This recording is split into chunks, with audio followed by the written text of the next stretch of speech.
மனித வாழ்வின் பல்வேறு கட்ட பயணத்தை பற்றிய ஆழ்ந்த மெய்யியல் மற்றும் ஆழ்ந்த உணர்வுள்ள ஒரு திரைப்பட காணொளி இது. இது ஓர் உலகளாவிய முழுமையான மனித 6 ஒழுங்கு வாழ்க்கைப் பள்ளியின் தேவையை வலியுறுத்துகிறது. மதுரை தூய மரியன்னை மேல்நிலைப் பள்ளியின் முன்னாள் ஆங்கில மொழி ஆசிரியர் திரு எல். ரெஜிஸ் இந்த காணொளிக்கு உரை எழுதியுள்ளார். திருச்சிராப்பள்ளி தூய வளனார் தன்னாட்சிக் கல்லூரியின் முன்னாள் ஆங்கிலத்துறை தலைவரும் இணை பேராசிரியருமான முனைவர் சு. ஜோசப் அருள் ஜெயராஜ் இந்த காணொளியை இயக்கமூட்டல் செய்துள்ளார். அண்ட 6 ஒழுங்கு வாழ்வியல் பள்ளி. காணொளி 5. 1.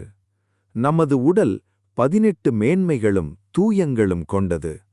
கடவுள் கூட்டல் அண்டம் கூட்டல் நான் இம்மூன்றையும் உள்ளடக்கியதே நமது உடல். 2. கடவுள் திட்டத்தில் நாம் ஆவி உடல், மனித உடல், ஆன்ம உடல் இம்மூன்றையும் வாழ வேண்டும் என்பது நியதி. நமது உடல் 60 கோடி ஆண்டு ஆவி வாழ்வு, 120 ஆண்டு மனித வாழ்வை, 1000 ஆண்டு ஆன்ம வாழ்வை வாழ வேண்டும் என்பது படைப்பின் ஒழுங்கு. 3. நமது உடல் கடவுள் கூட்டல் தாய் கூட்டல் மகன் என்ற 3 உறவில் வாழ வேண்டும் என்பது கடவுள் நியதி. ஆண் பெண் உறவு என்பது நாம் உருவாக்கிக் கொண்ட சமூக நாகரீகம். 4. நமது உடலின் எலும்பு, தசை, இரத்தம் இவை 3ம் தூயவை. இம்மூன்றிலும் கடவுளின் உயிர் தங்கியிருக்கிறது.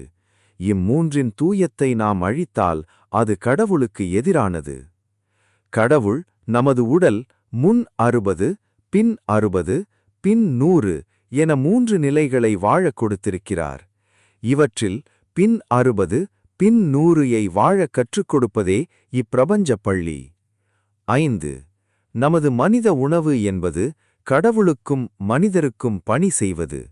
நமது உடல் உணவு என்பது நமது வயிற்றுப் பசியை தணிக்க மட்டுமே. நமது உடலை நாம் வியந்து வணங்குவோம், பேணிக் காப்போம். நன்றி.